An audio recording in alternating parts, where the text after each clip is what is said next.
एक महत्त्वाची बातमी आहे, कवी हेमंत दिवटे यांनी राज्य सरकारचा पुरस्कार परत करणार असल्याचं म्हटलंय। हिंदी सक्तीच्या निषेधात राज्य सरकारचा पुरस्कार ते परत करणार आहेत। 2021 साली हेमंत दिवटे यांना कवी केशवसूत पुरस्काराने सन्मानित करण्यात आलंय।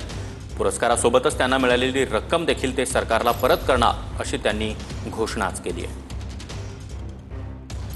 प्रसिद्ध कवी हेमंत दिवटे सर सध्या आमच्या सोबत आहे। सर, हिंदी सक्तीचा तुम्ही विरोध केलाय, का विरोध आहे आणि हिंदी सक्तीचे नुकसान काय? तुम्हीच म्हटलं की सक्ती केलेली आहे। खरं म्हटलं कुठलीच गोष्टी, खरं म्हटलं कुठली भाषा सक्तीने कधीच आणू नये। जर सरकारला भाषा, तिसरी भाषा इंट्रोड्यूस करायची आहे तर त्यांनी एक सगळ्या भाषांचं एक प्लॅटर तयार करावं।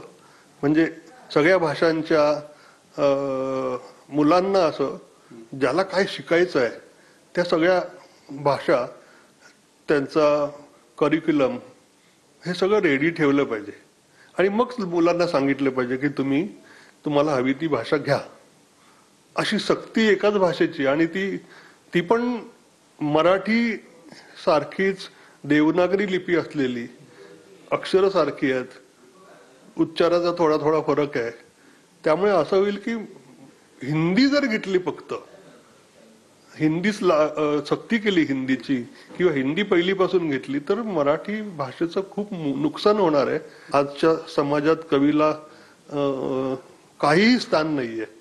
तर माझ्याकडे फक्त एक चुकून मिळालेला एक पुरस्कार होता महाराष्ट्र शासनाचा, 2020 ला माझा पॅरानोया संग्रह आला होता त्याच्यासाठी। तर मी म्हटलं हे खारीचा वाटा असतो आपण भाषा वाचवण्यासाठी, तसा मी केला।